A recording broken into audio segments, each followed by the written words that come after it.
भाग्य और बुद्धि में कौन बड़ा है? प्राचीन काल की बात है। नीलकंठ चिड़िया और मैना एक शिव मंदिर के बाहर बैठे हुए थे। रोज उनका उठना बैठना वहीं होता था और महादेव की पूर्ण श्रद्धा से भक्ति किया करते थे।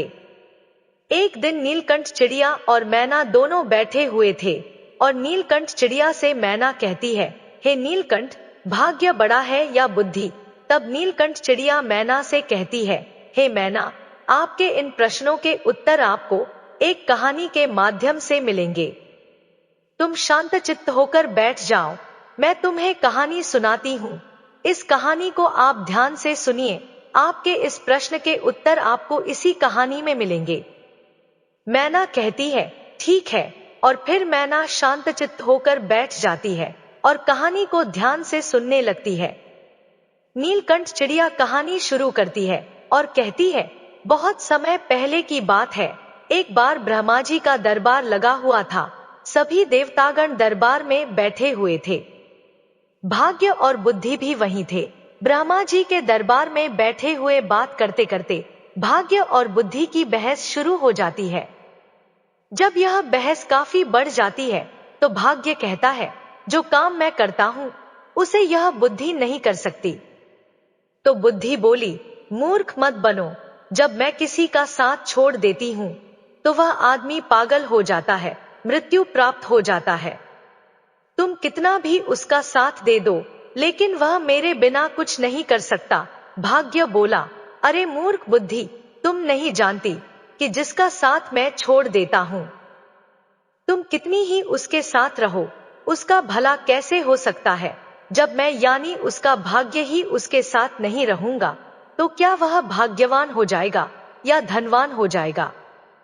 नहीं, ऐसा कदापि नहीं हो सकता। भगवान ब्रह्मा जी के दरबार में दोनों में ऐसे ही वाद विवाद बढ़ता गया। दोनों एक दूसरे से झगड़ने लगे। बुद्धि कहने लगी, मैं बड़ी हूं और मैं ही श्रेष्ठ हूं। भाग्य कहने लगा, नहीं, तुम मुझसे बड़ी कैसे हो सकती हो? मैं बड़ा हूं और मैं ही श्रेष्ठ हूं। तभी ब्रह्मदेव ने दोनों को देख लिया और मन ही मन सोचा कि भाग्य और बुद्धि दोनों महान देवता है। दोनों इस दुनिया के शक्तिशाली और प्रभावशाली देव हैं और यह दोनों आपस में इस तरह से झगड़ा कर रहे हैं जो ठीक नहीं है। इनका फैसला तो मुझे ही करना होगा। ब्रह्मदेव ने बुद्धि और भाग्य से पूछा, तुम दोनों झगड़ क्यों रहे हो? भाग्य कहने लगा, ब्रह्मदेव, मैं जिस मनुष्य का साथ छोड़ देता हूं वह मनुष्य क्या कर सकता है? वह तो अपना सारा जीवन गरीबी और दरिद्रता में गुजारता है, जिस कारण वह अपने जीवन में कभी भी खुश नहीं रह सकता।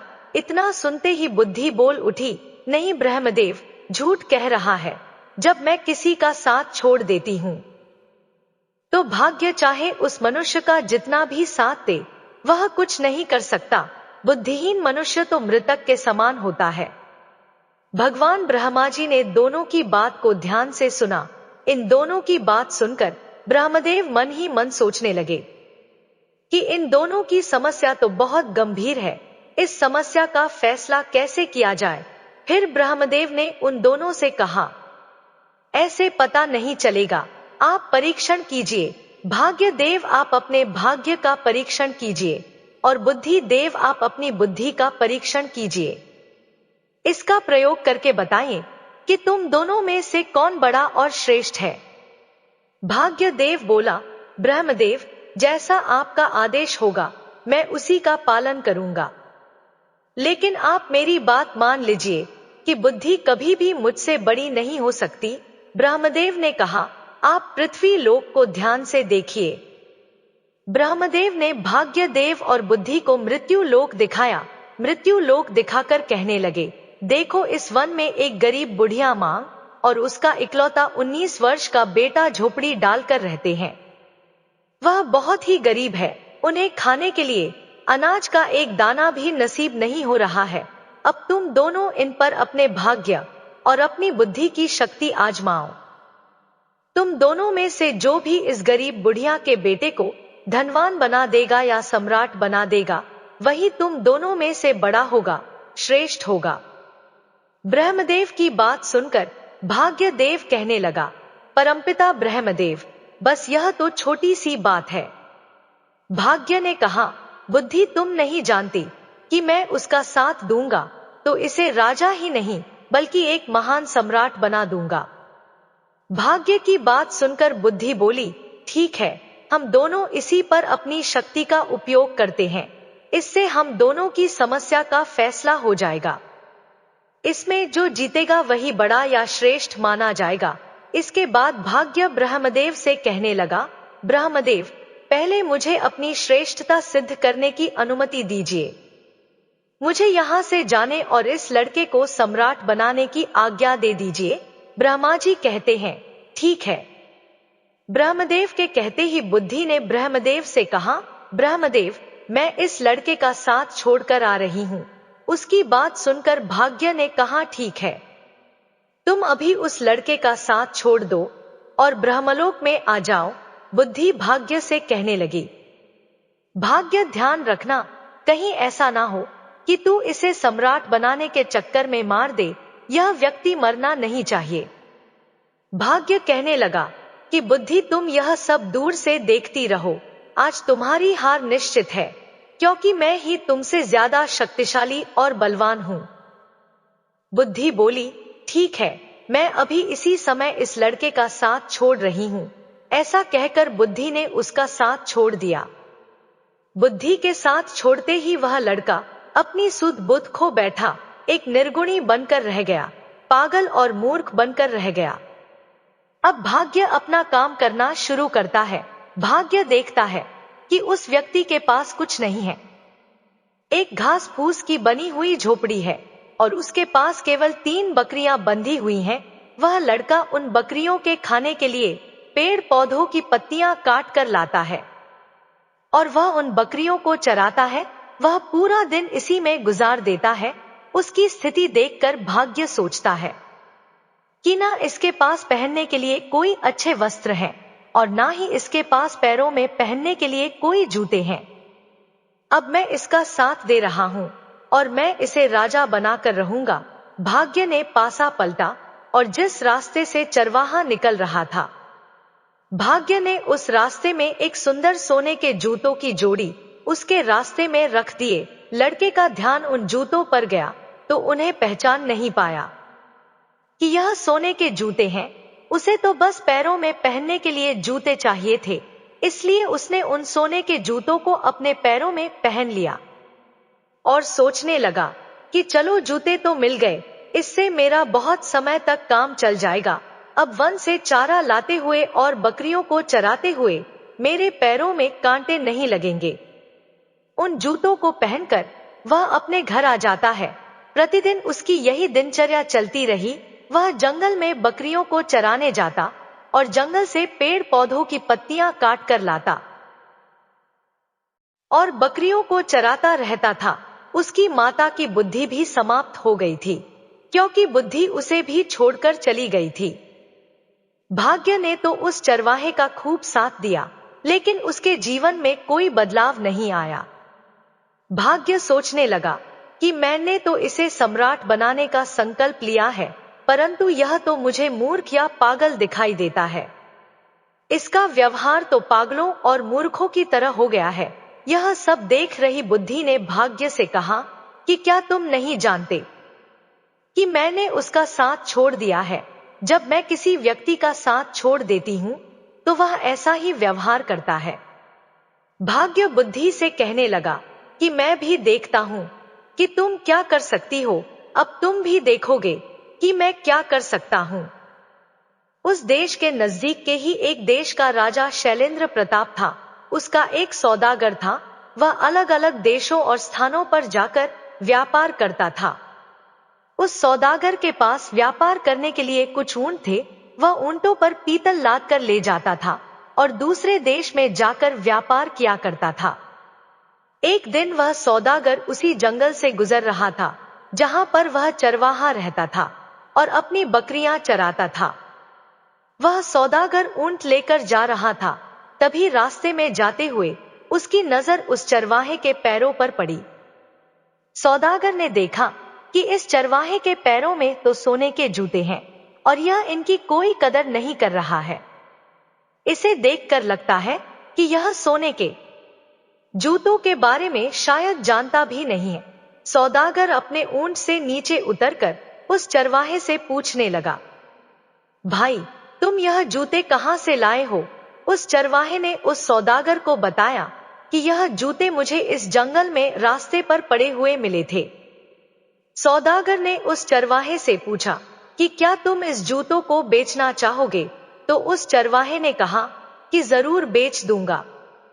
इन्हें पहनते पहनते मुझे बहुत समय हो गया है, लेकिन यह टूटते या फटते बिल्कुल भी नहीं है।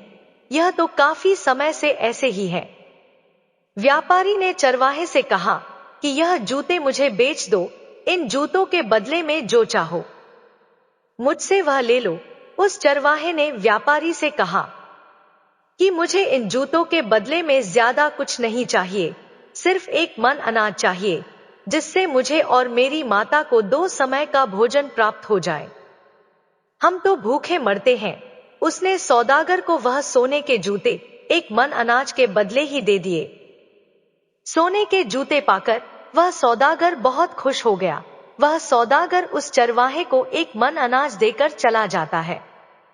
तब बुद्धि भाग्य से कहने लगी कि भाग्य देखते नहीं कि तुम्हारे जूते तो एक मन अनाज के बदले में बिक गए। तुम समझ रहे हो ना, तुम्हारे सोने के जूते एक मन आटे में जा रहे हैं। भाग्य ने बुद्धि की बात सुनकर कहा, बुद्धि, तुम चिंता मत करो। मैं जिसका साथ देता हूं उसे कोई भी राजा बनने से नहीं रोक सकता। मैं इसे एक महान सम्राट बनाकर ही रहूंगा। बुद्धि कहने लगी कि भाग्य, तुम मेरे बिना कुछ नहीं कर सकते। देखना, तुम इसे अवश्य मार दोगे। यह बेचारा कहीं राजा बनते बनते मर ना जाए। भाग्य ने कहा कि बुद्धि, तुम कैसी बातें कर रही हो? देखना अब मैं क्या करता हूं। और इतना कहकर भाग्य फिर से उस व्यक्ति के पास आता है। भाग्य ने दूसरे सोने के जूतों की जोड़ी, जो सोने चांदी और हीरो से जड़ी हुई थी, उसी रास्ते पर रख दी जिस मार्ग से वह चरवाहा बकरियों के लिए पत्ते लेने जंगल से जा रहा था। उस चरवाहे को फिर से सोने के जूते मिले तो वह तो बड़ा प्रसन्न हो गया। उधर वह सौदागर सोच रहा था, क्यों ना मैं इन्हें अपने राजा को भेंट करूं, ताकि महाराज प्रसन्न होकर मुझे कुछ इनाम दे। यह सोचकर वह सौदागर सोने के जूतों को लेकर राजा के महल में गया। राज दरबार में जाकर उसने वह सोने के जूते राजा को दे दिए और कहने लगा, महाराज, यह स्वर्ण जूते हैं। मैं खास तौर पर आपके लिए लेकर आया हूं। यह जूते अद्भुत है। ऐसे जूते तो हमारे महाराज के पास होने चाहिए थे। महाराज जूतों को देखकर बहुत प्रसन्न हुए।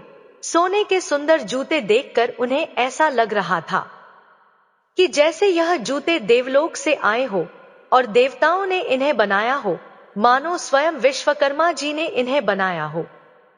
इतने सुंदर जूते देखकर वह खुश हो गए और अपने मंत्री से कहने लगे, सौदागर को 10 सहस्त्र स्वर्ण मुद्राएं इनाम में दे दी जाएं। राजा ने उस सौदागर को 10 सहस्त्र स्वर्ण मुद्राएं इनाम में दिलवा दी। इतनी ज्यादा स्वर्ण मुद्राएं पाकर सौदागर बहुत खुश हो गया और अपने व्यापार को बढ़ाने की सोचने लगा। उसके बाद वह दोबारा अपने ऊंटों पर पीतल लादकर दूसरे देश में व्यापार के लिए चल पड़ा। वह सौदागर अपने व्यापार के लिए उसी जंगल से होते हुए जाता था जहां वह चरवाहा अपने पशुओं को चराता था और अपनी माता के साथ रहता था। इस बार भी उसी जगह से जा रहा था और संयोगवश चरवाहा भी वहीं पर अपनी बकरियों को चरा रहा था। जंगल में अपने सामने उस चरवाहे को दोबारा देखकर वह सौदागर खुश हो गया और उसने फिर से उस चरवाहे के पैरों की ओर देखा। उसके पैरों में दूसरे जोड़ी स्वर्ण जूते देखकर उसने सोचा, इसके पास तो और सोने के जूते आ गए। ना जाने यह कहां से ऐसे जूते लेकर आता है। सौदागर ऊंट से उतरा और उस चरवाहे के पास आया और चरवाहे से बोला, भाई, क्या तुम फिर से इन जूतों को भी बेचना चाहोगे? चरवाहे की तो जैसे मनचाही मुराद पूरी हो गई। वह बोला, हाँ हाँ, जरूर बेच दूंगा। लेकिन इस बार आपको इसके बदले में मुझे एक बोरी चना देनी होगी। सौदागर भी खुश हो गया और बोला, हाँ हाँ ठीक है, मैं एक बोरी चना दे दूंगा। चरवाहे ने एक शर्त और रख दी। वह बोला, चने भुने हुए होने चाहिए। सौदागर ने उसकी यह बात भी मान ली। एक बोरी भुने हुए चना उसको दे दी। वह उससे सोने के जूते की दूसरी जोड़ी भी लेकर आगे चला गया। अब सौदागर के मन में यह विचार आने लगा कि पहले एक जोड़ी जूते जो मैंने महाराज को भेंट किए थे, उसके बदले महाराज ने मुझे 10 सहस्त्र स्वर्ण मुद्राएं दी थी। इस बार हो सकता है कि महाराज मुझे पिछली बार से भी ज्यादा बड़ा इनाम दे। मैं इनको भी महाराज की सेवा में लेकर जाता हूँ। वह इस बार भी उन हीरे जवाहरात और रत्न जड़े सोने के जूतों को लेकर राजा के दरबार में पहुंच गया। सौदागर राजा से बोला, महाराज, मैं आपके लिए हर बार कोई ना कोई विचित्र वस्तु लाता रहता हूँ। महाराज, आप इन्हें स्वीकार कीजिए। राजा ने जब जूतों को देखा तो कहने लगा, सच में यह बहुत सुंदर है। यह सोने के जूते हैं और पिछली बार दिए गए सोने के जूतों से भी ज्यादा सुंदर है। सौदागर, मुझे तुम यह बताओ कि तुम यह जूते लाते कहां से हो? तुम्हें यह जूते कौन देता है? और सौदागर क्या बोलता? जब सौदागर को कुछ समझ नहीं आया अब राजा को क्या जवाब दे, तो कुछ सोच विचार कर उसने झूठ बोलना ही ठीक समझा और बोला, महाराज, सुंदरनगर देश में एक सम्राट है।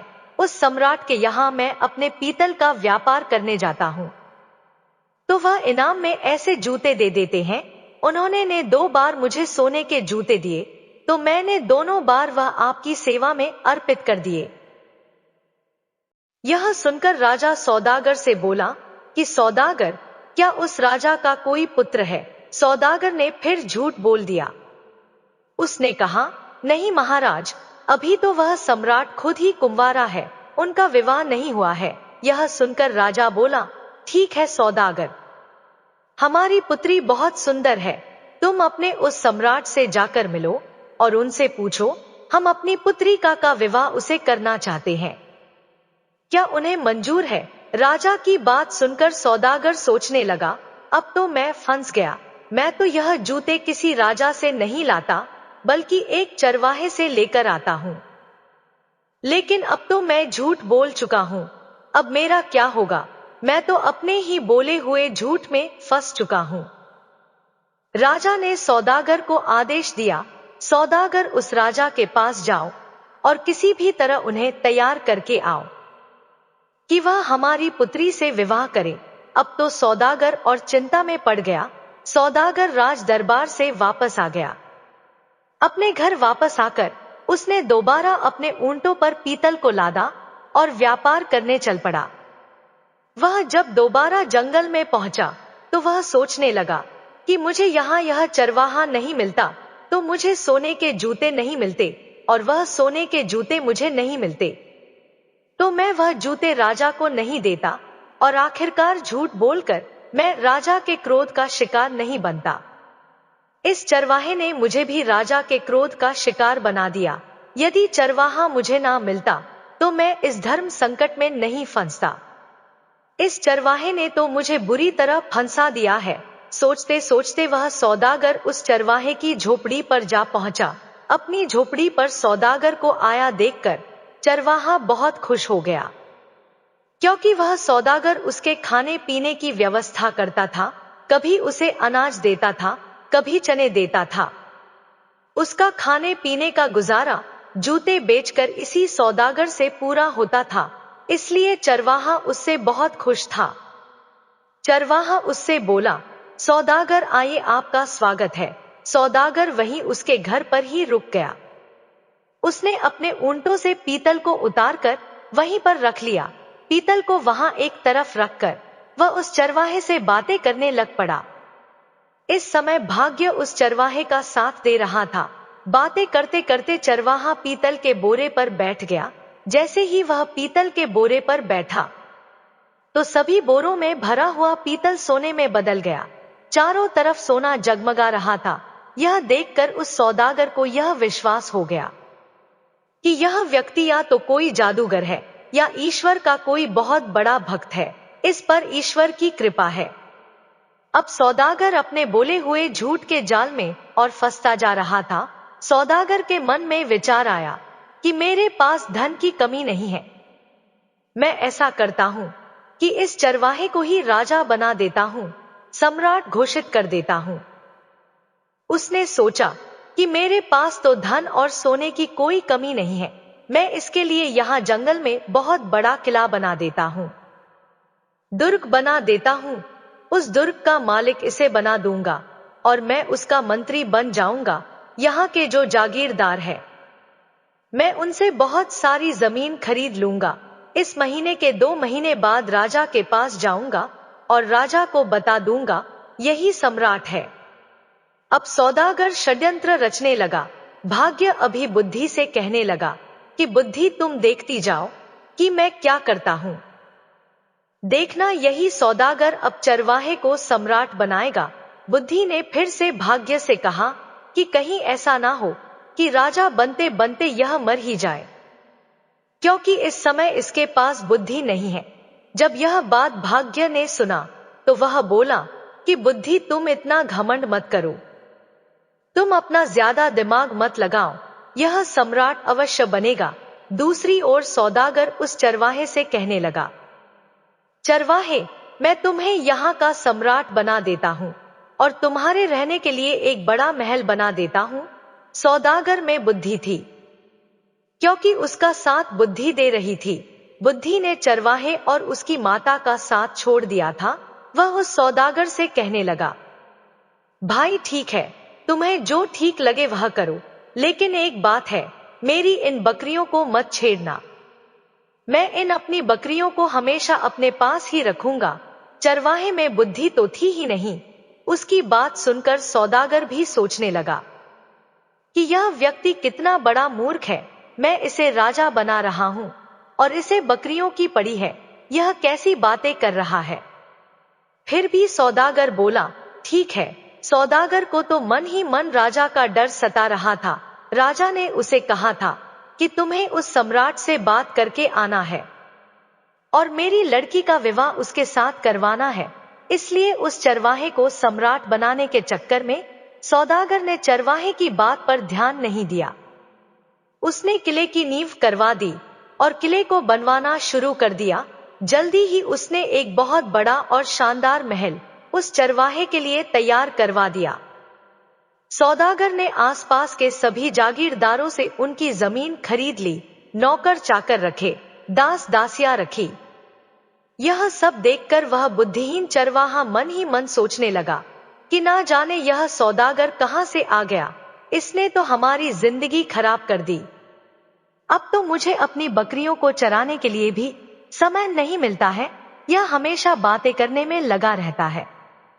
चरवाहे का तो अभी वही हाल था, वह बकरियों को जंगल में ले जाता और चराकर वापस लाता।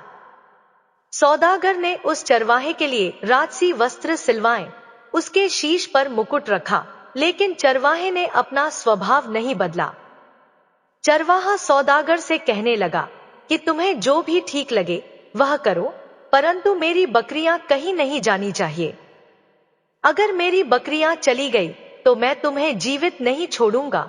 तुमने इतनी भीड़ को इकट्ठा कर लिया है, हमारा जीवन खराब कर दिया है। सौदागर कहने लगा, अरे चरवाहे, मैंने तो तुम्हें राजा बना दिया है, मैं तुम्हारा मंत्री बनूंगा। लेकिन उस चरवाहे की समझ में यह सब कुछ नहीं आ रहा था। अब भाग्य बुद्धि से कहने लगा, बुद्धि देखो, मैंने इस चरवाहे को राजा बना दिया है, अब यह एक किले का मालिक बन चुका है। बुद्धि कहने लगी, अरे भाग्य, तुम क्यों झूठ बोल रहे हो?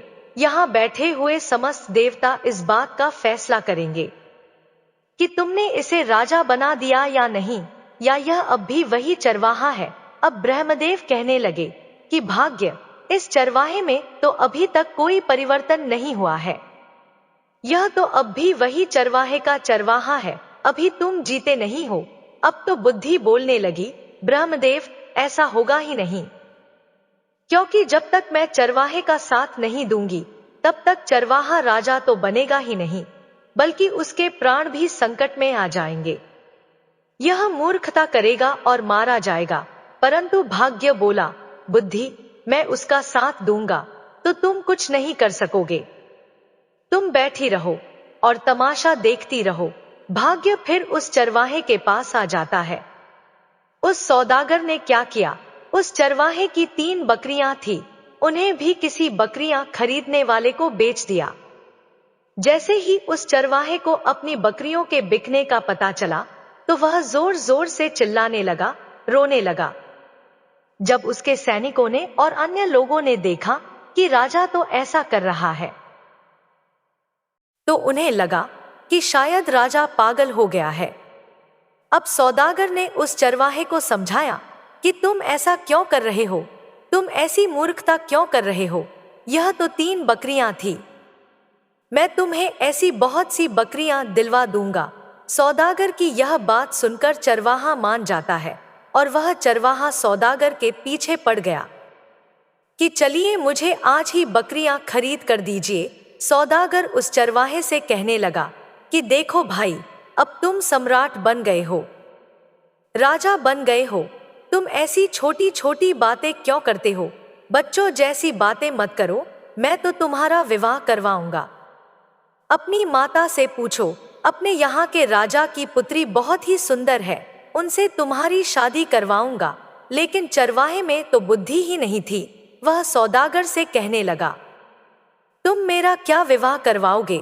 और उसकी माता भी कहने लगी, अब विवाह से क्या होगा, हमारी जिंदगी को तो तूने खराब कर ही दिया है। तुमने हमें इतनी भीड़ भाड़ में लाकर पटक दिया है। कहाँ हम इतनी शांति से रहते थे, अपनी बकरियां चराते थे और अपनी झोपड़ी में मजे से रहते थे। अब सौदागर सोचने लगा कि लगता है यह दोनों माँ बेटा पागल है, अब मैं क्या करूं? ऊपर से महाराज का डर सता रहा था। उसके मन में यही विचार आ रहा था कि इनकी सहायता तो मुझे करनी ही पड़ेगी। तब तक 6 महीने का समय पूरा हो गया।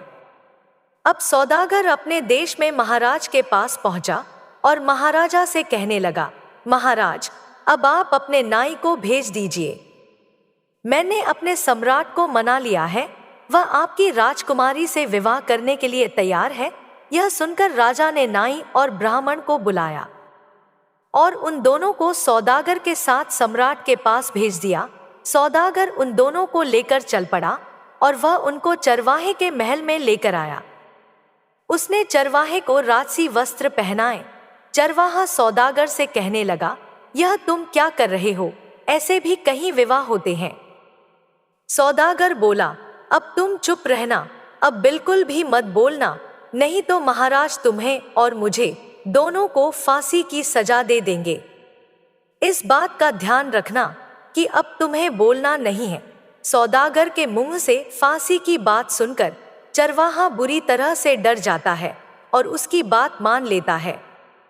राजा के नाई और ब्राह्मण उसकी सगाई कर देते हैं और शुभ मुहूर्त देखकर विवाह का दिन तय करके उसे बोल देते हैं कि आपको इस दिन बारात लेकर महल में आना है। इसके बाद नाई और ब्राह्मण वापस अपने देश को लौट जाते हैं। उनके महल में पहुंचने के बाद राजा ने उससे पूछा कि सम्राट कैसा है? नाई और ब्राह्मण बोले, महाराज, उसके पास तो किसी चीज की कमी नहीं है, बहुत सारा सोना है, खजाने भरे पड़े हैं, वह तो बहुत ही महान राजा दिखाई पड़ता है। उसकी बात सुनकर राजा भी बड़े प्रसन्न हुए। अब तो राजा ने भी विवाह की तैयारियां शुरू कर दी। धीरे धीरे समय बीतता गया और विवाह का शुभ दिन नजदीक आ पहुंचा। विवाह के दिन सौदागर ने चरवाहे को खूब सजाया, दूल्हा बनाया और एक सुंदर रथ में बिठाकर उसकी बारात लेकर चल पड़ा। इधर सौदागर चरवाहे को विवाह के लिए लेकर जा रहा था, उधर भाग्य बुद्धि से कहने लगा, देखो बुद्धि, अब मैं चरवाहे का विवाह भी राजा की पुत्री से करवा रहा हूं। बुद्धि मुस्कुराकर बोली कि भाग्य, बस देखते जाओ, तुमने अभी इसकी मृत्यु का षड्यंत्र रच दिया है। तुम्हें भी पछतावा होगा कि तुमने यह क्या कर दिया है। यह चरवाहा भी तुम्हारे जाल में फंस चुका है। तुम तो इसे राजा बनाने की बात कर रहे हो, देखते जाओ, तुम्हारे कारण अब यह चरवाहा अपने प्राण खो देगा। भाग्य बोला, बुद्धि, जब मैं उसका साथ दे रहा हूं तो तुम क्यों परेशान हो रही हो? बस तुम देखती रहो कि मैं क्या करता हूं। कुछ दिन का सफर तय करने के बाद चरवाहे की बारात राजा के यहां पहुंच जाती है। जब राजा ने देखा कि बारात पहुंच चुकी है, अपने मंत्रियों के साथ ढेर सारे उपहार लेकर बारात का स्वागत करने के लिए नगर के द्वार की ओर चल पड़ा। दूसरी ओर जब चरवाहे ने देखा कि सामने से ढाल तलवार लेकर कोई राजा सेना के साथ आ रहा है, तो वह बुरी तरह डर गया और वह अपने रथ से उतरकर भागने लगा। चरवाहे को भागता देखकर सौदागर ने सोचा कि यह तो पक्का मुझे मरवाएगा। सौदागर भी रथ से उतरकर उसे पकड़ने के लिए उसके पीछे पीछे भागता है और उसे पकड़ लेता है। सौदागर पकड़कर उसे समझाता है कि राजा तुम्हें भी मार देगा और मुझे भी। तुम ऐसे क्यों भाग रहे हो? चरवाहा डर गया और चरवाहा बोला, ठीक है, लेकिन तुम्हें हर समय मेरे साथ ही रहना पड़ेगा। सौदागर के हाँ करने पर चरवाहा सौदागर के साथ वापस आ गया और सौदागर से कहने लगा कि यह राजा तो तलवार लेकर आ रहा है, कहीं हमें काटेंगे तो नहीं। सौदागर ने कहा, चिंता मत करो, वह तुम्हें कुछ नहीं कहेंगे। तुम्हारा विवाह होगा, तुम्हें दुल्हन मिलेगी, तुम डरो मत। इतना सुनकर वह चरवाहा वापस आकर अपने रथ पर बैठ जाता है। राजा ने देखा चरवाहा बना राजा देखने में तो बहुत सुंदर था। उसने बारात का स्वागत किया। अपने कहे अनुसार सौदागर हर जगह उसके साथ साथ जा रहा था। जब मंडप में जाने का समय हुआ तो सौदागर धर्म संकट में फंस गया कि वहां भी उसे साथ ही जाना पड़ रहा था। वह मंडप में पीछे बैठ गया। राजा कहने लगा, सौदागर, तुम इसके साथ साथ क्यों रहते हो? तो सौदागर बोला, महाराज, मैं इनका मंत्री हूं, इन्होंने मुझे अपना मंत्री बनाया है। राजा ने अपनी पुत्री का विवाह उस चरवाहे के साथ कर दिया। विवाह हो जाने के बाद राजा ने दामाद को महल का ही एक भाग दे दिया। राजा का कोई पुत्र नहीं था तथा वह दामाद को अपने पास ही रखना चाहता था ताकि राज सिंहासन बाद में उसे सौंप सके। अब सौदागर को रहने के लिए अलग स्थान दे दिया गया। अब सौदागर मन ही मन घबरा रहा था कि कहीं चरवाहा भेद ना खोल दे। चरवाहा बहुत प्रसन्न था। यह देखकर बुद्धि मुस्कुराई तो भाग्य बोला, देखती रहो, मैंने इसका विवाह राजा की पुत्री के साथ करवा दिया है। अब यह चरवाहा सम्राट बनने ही वाला है। भाग्य की यह बात सुनकर बुद्धि कहने लगी, अरे भाग्य, तुम क्यों बेवकूफ बन रहे हो?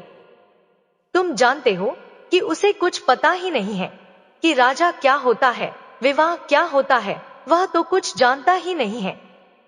उसकी तो मृत्यु निकट आ गई है, वह तो मरने वाला है। भाग्य कहता है कि यह तुम क्या कह रही हो? बुद्धि बोली, मैं सच कह रही हूं। मैंने जब इसका साथ छोड़ा था यह तो उसी समय मर गया था, क्योंकि बुद्धिहीन व्यक्ति तो वैसे ही मृतक के समान ही होता है। अब यह बेचारा मारा जाएगा। बुद्धि बोली, तुम तो बस इसे बचाने की कोशिश करो, अब यह मरने वाला है, आप इसे बचाइए। भाग्य बोला, यह मरेगा क्यों? इसकी शादी हो गई है, अब यह आराम से वहां पर रहेगा और फिर सम्राट बनेगा। राज परिवार की परंपरा के अनुसार राजकुमारी वधू के वेश में सज संवर कर खाना लेकर रात को अपने पति के कक्ष में गई। चरवाहे ने इतनी सुंदरता से सजी और आभूषणों से लदी कन्या सपनों में भी नहीं देखी थी। वह डर गया। उस बुद्धिहीन चरवाहे को बचपन में अपनी दादी की सुनाई हुई कहानी याद आ गई, जिसमें एक राक्षसी सुंदरी का भेष बनाकर गहनों से सजी धजी एक पुरुष को खा जाती है। उसके मन में विचार आया, यह कोई राक्षसी तो नहीं है जो उसे खाने के लिए आई है। उसने बचपन में सुन रखा था कि राक्षसी सुंदर रूप धारण करके आदमियों का खून पी लेती है और उन्हें मार डालती है। उसने सोचा कि राक्षसी के हाथ मरने से तो अच्छा है मैं यहां से भाग जाऊं। यही सोचकर वह उठा और राजकुमारी को धक्का देकर गिराता हुआ, चिल्लाता हुआ कमरे से निकल भागता भागता वह सीधे नदी के किनारे पहुंचा और पानी में कूद गया। जब उसे पानी में भी अपनी मृत्यु दिखाई दी तो वह पानी से निकला और नदी के एक किनारे पर बैठ गया। राजकुमारी के अपमान की बात सुनकर राजा आग बबूला हो गया। राजा ने अपने सैनिकों को जल्दी से चरवाहे को ढूंढ लाने के लिए भेजा। राजा के सैनिकों ने उसे एक नदी के किनारे पर बैठा देख लिया। वे उसे पकड़कर राजा के पास ले आए। उसे देखकर राजा को क्रोध आ गया। उसने चरवाहे को कठोर दंड देने का निश्चय किया। राजा ने आदेश जारी कर दिया कि दूसरे दिन उसे मृत्यु दंड दिया जाएगा। यह सब भाग्य अपनी आंखों से देखते हुए अपना माथा ठोक रहे थे और सोच रहे थे, यह तो बिल्कुल मूर्ख निकला। मूर्ख ने मेरे सारे योजना ही चौपट कर दी। तभी बुद्धि मुस्कुराते हुए उनके पास आई। बुद्धि ने भाग्य से कहा, आखिर तुम हार ही गए। देख लिया तुमने, तुम्हारे लाख राजा बनाने से भी वह राजा बन नहीं सका। अब इस आदमी को सजा होने जा रही है। बुद्धि ने भाग्य से कहा कि देखा तेरा भाग्य, बुद्धि के बिना वह मारे जाने वाला है। बोलो क्या कहते हो? निराश होकर भाग्य बोला, अगर तुम इस आदमी को बचा लो तो मैं हार मान लूंगा। बुद्धि ने हंसकर कहा, तो ठीक है, अब मेरा कमाल देखो, मैं इसे कैसे बचाती हूँ। इतना कहकर बुद्धि ने चरवाहे में प्रवेश किया। जैसे ही बुद्धि ने चरवाहे में प्रवेश किया, चरवाहा अपने बचाव की नई नई तरकीब सोचने लगा। दूसरे दिन जब चरवाहे को मृत्यु दंड के लिए राजा के सामने पेश किया गया तो चरवाहा बोला, महाराज, आप मेरे ससुर हैं। क्या मैं आपसे पूछ सकता हूँ कि आप किस अपराध में मुझे मृत्यु दंड देने चले हैं? राजा बोला, तुमने मेरी पुत्री का तिरस्कार करके मेरा घोर अपमान किया है, इसका तुम्हें दंड दिया जाएगा। तब चरवाहा बोला, मेरे कुल में मान्यता है कि विवाह के पश्चात पहली रात को यदि वर वधू की जानकारी में कोई व्यक्ति नदी में डूब मरे तो वधू विधवा हो जाती है या संतानहीन रह जाती है। जब आपकी पुत्री कमरे में आई तभी नदी की ओर से बचाओ बचाओ चिल्लाने की आवाज मेरे कानों में पड़ी। मैं अपने आप को रोक ना सका और तुरंत उठकर डूबने वाले को बचाने के लिए नदी पर चला गया था। अगर यह मेरा दोष है तो आप मुझे अवश्य दंड दे। चरवाहे की बात सुनकर राजा बहुत प्रसन्न हुआ और उठकर चरवाहे को गले से लगा लिया। वह बोला कि हमारे बाद तुम ही इस देश के राजा बनोगे। पिता पुत्री ने लज्जित होकर अपने असभ्य व्यवहार के लिए माफी मांगी और फिर तीनों खुशी खुशी महल के अंदर चले गए। उधर ब्रह्मा जी के दरबार में बुद्धि और भाग्य का फैसला हो चुका था। समस्त देवता बुद्धि की जय जयकार करने में लगे थे। वह कहने लगे कि भाग्य तुम कुछ नहीं कर सकते, जिसका साथ बुद्धि नहीं देगी वह कुछ नहीं कर सकता। बुद्धि ने मुस्कुराकर भाग्य की ओर देखा। भाग्य ने हंसकर कहा कि मैं अपनी हार मानता हूं, तुम वास्तव में मुझसे बड़ी हो प्रिय। मित्रों, अब आप भी यह तो जान ही गए होंगे कि बुद्धि और भाग्य में बड़ा कौन था। मित्रों, आज की कहानी कैसी लगी कमेंट करके जरूर बताएं। वीडियो को लाइक शेयर करें और हमारे चैनल को सब्सक्राइब करें। धन्यवाद।